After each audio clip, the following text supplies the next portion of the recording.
PNP Checkpoint Guidelines. May idadagdag lang ako para sa mga naka-single motor o rider para sa checkpoint.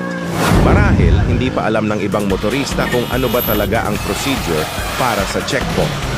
Number 1. Mag-slow down at huminto sa tabi at patayin ang makina.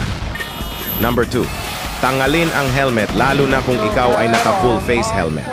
Number 3. Ibigay ang ORCR ng motor nang hindi nakatope kasabay nito ang inyong driver's license. Number 4. Magbigay ka lang sa enforcers, ma'am and sirs. Huwag mo silang tatawaging boss. Number 5. Kung tapos na ma-inspection at pinayagan ka ng umalis, ay huwag kalimutang magpasalamat. Number 6. Huwag na huwag kang sasama o sasakay sa mobile car kung sakaling imbitahan ka nila. Kung saan ka nahuli o na-checkpoint, ay dapat doon ka din mismo tikitan. Pag na-impound ang motor mo, huwag kalimutan kunin ng pagkakakilanlan nila. Pangalan ng humuli, plate number, mobile car, presento kung saan sila na-assign. At location kung saan nila i-impound ang motor mo. Number 7. Kung against ka sa panghuhuli nila o nakalagay sa ticket, huwag mo pepermahan ng ticket para may laban kung sakaling gusto mo i-contest. Number 8. Huwag ka magpapahawak sa katawan mo.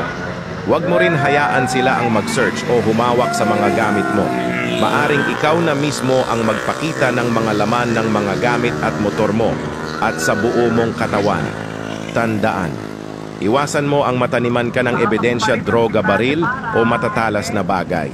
Number 9. Huwag kang magtatawag ng padreno mo kung sakaling natiketan ka. Mas mainam na maging low profile tayo palagi at sumunod sa batas at patas sa lahat. Pero hindi rin masamang tumawag ng padreno kung sa tingin mo na aabuso na ang karapatan mo at wala na sa rules ang panghuhuli nila.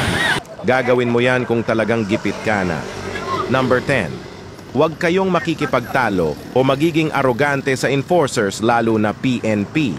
Ang lahat ay nadadaan sa magandang usapan dahil may proseso para dyan. Number 11. Siguraduhin na mga totoong enforcers nga ang nanghuhuli sa inyo at kung saan nasasakop yung mga mag-checkpoint. Madaling malaman yan sa mobile car nilang dala at kung duda ka ay maging alerto ka.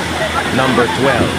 Dapat ay nasa maliwanag na lugar ang checkpoint at hindi rin nasa blind curve at dapat ay may signage ito. Maliban na lang sa checkpoint ng Oplancita or may emergency checkpoint sila na ang ibig sabihin may subject silang inaabangan. Tandaan, mas lamang ang may alam sa batas checkpoint. Share mo para malaman ng iba. Maraming salamat.